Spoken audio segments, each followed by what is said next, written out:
Hi and welcome to blog number 4. This is slightly ahead of schedule because over the last couple of days I've been working on this tune. This is the first tune that I've worked out for myself and I haven't got out of a book. And I hope you recognised it. It is of course the classic hymn When a Knight Won His Spurs. It's a real favourite of mine.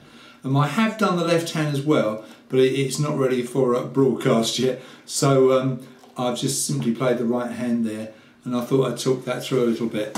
Really enjoyed doing this because it's quite a challenging little tune, and I've done it in the key of D.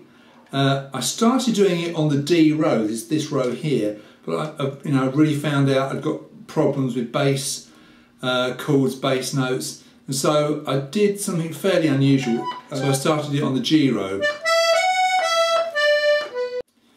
So in this tune, I put my first ever little ornament, it's a little mordant, I think it's called.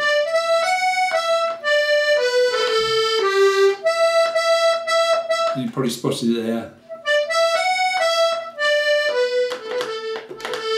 What you do is you play this note, and back to that note. They're a tone apart, and you sort of jam them in. So if you didn't put that in, it would sound like this. But we're putting it in, it sounds nice. Very faint there, isn't it? It's quite nice when it's very understated.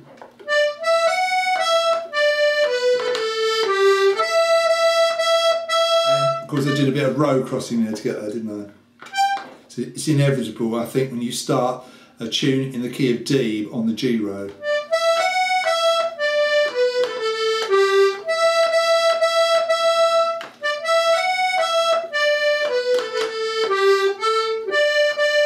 And then for the second part of the tune, I went to the D row.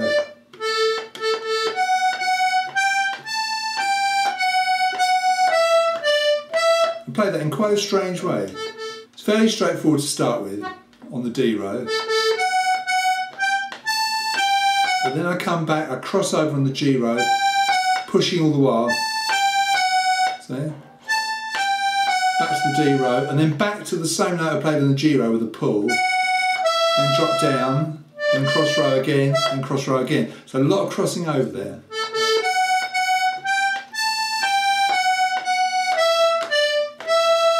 And you finish with the...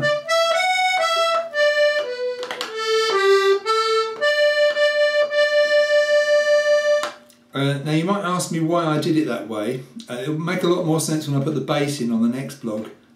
Basically, if you are working out a tune, as far as I understand it, and you want to put bass in with it, you have to figure out the bass as you're doing it, because if you don't, you'll come unstuck, because you'll get this fantastic tune, and then you'll find your bass buttons won't work with it. So I've designed this specially so that the bass works with it, and I think it, well, I know it does because I've checked it, but I can't quite play it yet. So give me a few days to practice this up, and I'll be able to show you that.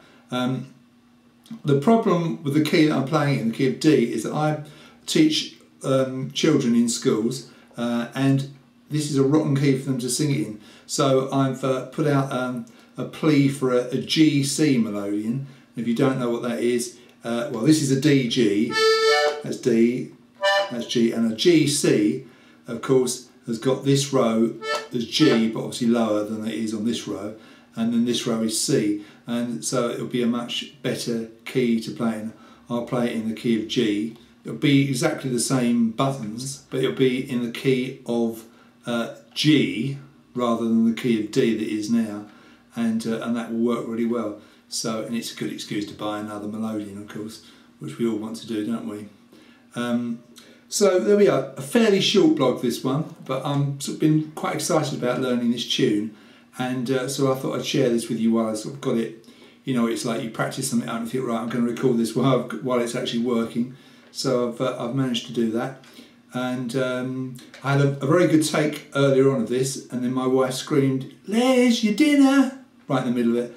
So that got ruined, so I had to do another one. Anyway, enough of this silliness. Hope you enjoyed it, and stand by for When the Knight Won His Spurs Part 2 with some left hand in. And when I do the bass, I'm really proud, I've got a really nice chord in it. which is an E minor with an A bass,